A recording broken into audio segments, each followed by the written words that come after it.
Hello everybody, I'm Glynis Jowett. I live in Whitby and I feel very privileged to live here because it's like living in a real life picture postcard. But like many people who live here, I was working so hard, so fast that I never really stopped and took in how lucky I was. I think my journey began when I was 11, my personal journey. I remember going into a small hut at the back of our school, and I wasn't really good at academic subjects, but there I started this relationship with clay, and I absolutely loved it. From that one lesson, I knew that that's the journey where I wanted to be. And I put that down to two things. One was the material that I was using, because it connected me with something that I could be creative with. I could be put my own stamp on whatever I was doing. But most of all, I had a teacher that was enthusiastic, that was passionate, and had some drive. So suddenly, I felt as though I'd connected. I knew then from that day that I wanted to work with ceramics, whatever I did. And I was lucky enough to go to art college, and I ended up studying with Derek Ems, a student of Bernard Leach in Stoke-on-Trent in the 70s. In a time when the potteries were vibrant, alive, studio pottery was fantastic. You'd got Lucy Rye, you'd got Hans Koper, and all these fantastic potters. It was just amazing. And then life takes a different turn, doesn't it? You end up getting married, having children, and you need to earn money. And I ended up being a teacher. But I loved teaching, so I didn't mind. And I was teaching art and ceramics to children. One of the things that seemed to happen when I was teaching children was I was always tended to be, I would say, a little bit more empathetic towards children who couldn't really concentrate. So I became a bit of a magnet for the children who were having difficulties, social, emotional difficulties. And so working with art and ceramics was a really good way forward for me, and great for these kids, because what I was seeing was suddenly these children who were being rejected often in classrooms and weren't succeeding were suddenly being creative and being connected to a subject, either in art or in clay, and succeeding and being very fulfilled in what they were doing and achieving, probably for the first time ever. And so I taught ceramics for over 30 years. And then just over a year ago, I had a major operation. I'd been an assistant head in a EBD school. That's a school for children with emotional and behavioural difficulties. And those children were from 5 to 16 over on Teesside. And I went back for my return to work meeting. And it was the first time really I'd been off work. I'd quite enjoyed being off work. I thought it's all right, this, you know, you watch a bit of Jeremy Kyle and or whatever. For the first time, I'd actually, recharged my batteries. And I went back to my meeting, and on the same day, they said to me, "Oh well, it's nice to see that you're back, and we're going to put you in nice and gently, but we've got something else we want to tell you." And they said that there's going to be a redundancy in the school for an assistant head, which is I was an assistant head. There was only 2 of us. And that, they wouldn't expect anybody under 50 to apply. So that was, the fingers were pointing at me. And at that point I thought, I don't like that very much. I think at that time I was in a good place, because I'd actually, thought about myself for once while I'd been off work, and thought, all right, I'll just go home. And I got a phone call saying, did you realise the implications of the meeting? I said, yeah, you just want rid of me. It's as simple as that.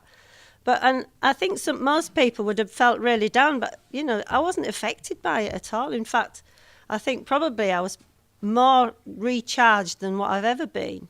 I thought, what am I going to do?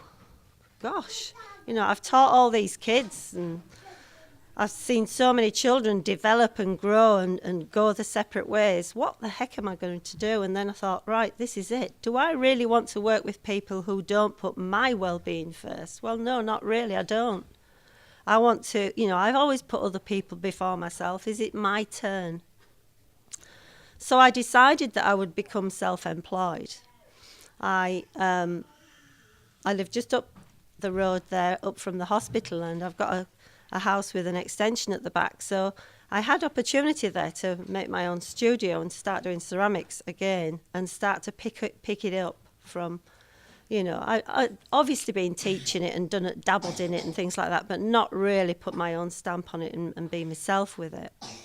So I converted part of the house into a small studio, and I'd done 1 or 2 craft fairs, and that was all right, but I wasn't very keen on lifting the stuff in and out of the car and all things like that. I've been doing some courses with students, adults and children. I've been doing a course at Doncaster School for the Deaf. I've been working at the Bradbury Centre, and I've done some local work with children as well. But, what I really wanted was a shop. I wanted to sort of be in the situation, making and creating. And I think when Heather was talking about being in that place and having that relationship with that material, it's, you can't beat it. It's like you're in heaven. It's my little piece of heaven. And I was fortunate enough to have the opportunity to rent a small shop on Silver Street. Now, I don't know if you know where Silver Street is. It's in actual fact just round the corner from James and Lucy. It's quite a good cut through for people going up to the Whalebones or up to West Cliff. And what I do there is I make ceramics, I decorate ceramics. I can make ceramics from scratch, from raw clay, but the process is long now. It's expensive, and I want to make a living, and I want to make things so that everybody in Whitby or any visitor who comes to Whitby can buy something that's not too expensive, that's got that personal stamp on it, that's something to remind them of being here, basically. So I decorate ceramics. I buy the biskin at the moment, decorate it in all different types of ways, using local inspiration, a little bit of a twist of my own ideas. My first theme that I used was patchwork. And I've been using the theme of decorating pots by laying colour on, underglaze colour. And then I decorated them in the shop and then take them home and fire them in the kiln at home. So, I've got things in there that are from £4 upwards. I don't intend to make things that people can't afford. I want everybody to be able to think, I wouldn't mind that one day, even if they couldn't afford it at the time.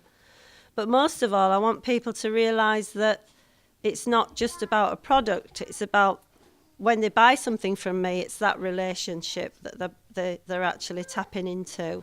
It's that little piece of me. And someone said, just in the summer, one of the tourists said, I'm going to buy that. I want to take a little bit of you home with me.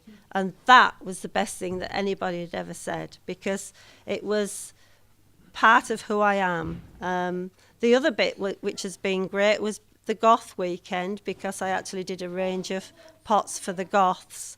Now, I didn't want to do sort of dripping fangs and skulls and things like that. That didn't appeal to me, but I did do a twist with the style that I do, and the response was really, really encouraging. In fact, I was a little bit emotional and overwhelmed by it, because it was kind of a special time, because this is where I am now, and I think for me it's probably the best place I've ever been. So the redundancy was a catalyst in taking me to where I am. I've met some great people in the shop. If people are interested in courses, just like myself, I can offer courses. Or if you just want to just share the experience, or just bob in and say hello. You'd be all very, very welcome. You know, Silver Street is a street with new local businesses trying to make a living in this difficult times, and it's very competitive in Whitby. There's lots of people all trying to achieve the same end.